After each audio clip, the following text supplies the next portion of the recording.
तो महाराज परीक्षित ने ललकारा उसे कि अरे कौन है, रूप तो तेरा राजा का सा है, राजा का कर्तव्य तो प्रजा का पालन है, पोषण है, रक्षण है। जिस राजा की प्रजा पीड़ित होती है उस राजा की आयु, उसकी कीर्ति, उसका यश, उसका पराक्रम सब धीरे धीरे नष्ट हो जाता है।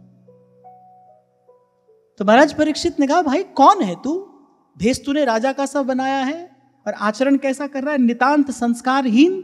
मेरे राज्य में गौ दुखी हो।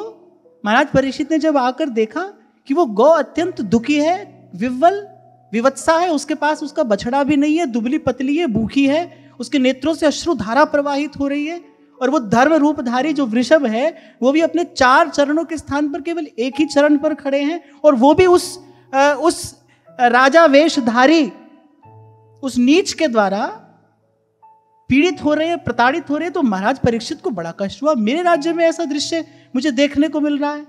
महाराज परीक्षित ने कहा ये तो हमारी कीर्ति को कलंकित करने वाला दृश्य है कि मेरे राज्य में गौ दुखी हो, गौ पीड़ित हो। और मुझे यहां से कहने में कोई संकोच नहीं है, कितनी भी सरकारें आई आकर चली गई, पर इस भारत की पवित्र भूमि को गौ हत्या के कलंक से किसी ने मुक्त नहीं किया। भारतवासियों ने भाई सबको एक एक बार बहुमत देकर देख लिया, पर यह कार्य तो किसी ने नहीं किया। इस कार्य की यदि हम बात करें तो सबने निराश ही किया। देवरा बाबा ये बात कहा करते थे, बोले जिस भूमि पर गौ का रक्त गिरता है उस भूमि पर कोई यज्ञ, कोई अनुष्ठान कभी सफल नहीं होता। बड़े बड़े कार्य सरकार के द्वारा किए जा रहे हैं, ये कार्य क्यों नहीं हो रहा?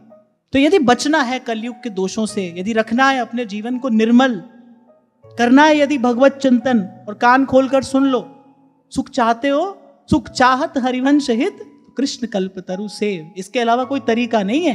कितनी भी सांस ऊपर नीचे चढ़ा लेना, कोई भी चक्र जागृत कर लेना, कुछ भी कर लेना, पर सच्चे सुख का इसके अतिरिक्त कोई और मार्ग नहीं है। कोई भी युग हो, कोई भी काल हो, जैसे श्री कृष्ण एकमात्र सत्य हैं, ऐसे ये बात भी एकमात्र सत्य है। चींटी से लेकर ब्रह्मा पर्यंत अगर सुख चाहते हैं तो उनको श्री कृष्ण की ही शरण में आना पड़ेगा। सुख चाहत हरिवंश हित कृष्ण कल्प तरु सेव। तो यदि करना है भगवत चिंतन, सब लोगों का यही तो सवाल है। भजन करना तो चाहते नहीं होता, हाँ करना चाहते हैं, मन करता है भजन करें पर नहीं होता, मन करता है नाम जपे पर नाम जप नहीं होता, सतत नाम जप नहीं होता। अरे नहीं होता, क्यों नहीं होता? क्यों नहीं होता? जीवन में पवित्रता आवश्यक है। धर्म को धारण करने के लिए सदाचार चाहिए, भजन करने के लिए पवित्रता चाहिए, मन की, वचन की, कर्म की पवित्रता।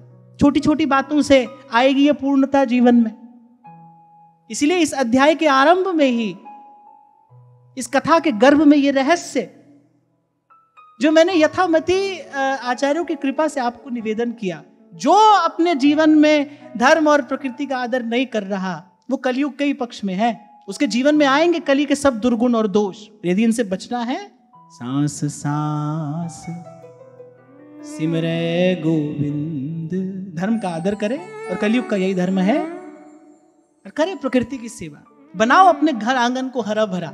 शायद पिछले सत्र में भी मैंने आपसे कहा था, मैं आपको ये नहीं कह रहा हूं कि अमुक स्थान पर जाकर और गौ माता की सेवा करो, पर जिस स्थान पर आप रहते हो, जिस नगर में आप रहते हो, कोई गौशाला तो होगी वहां पर।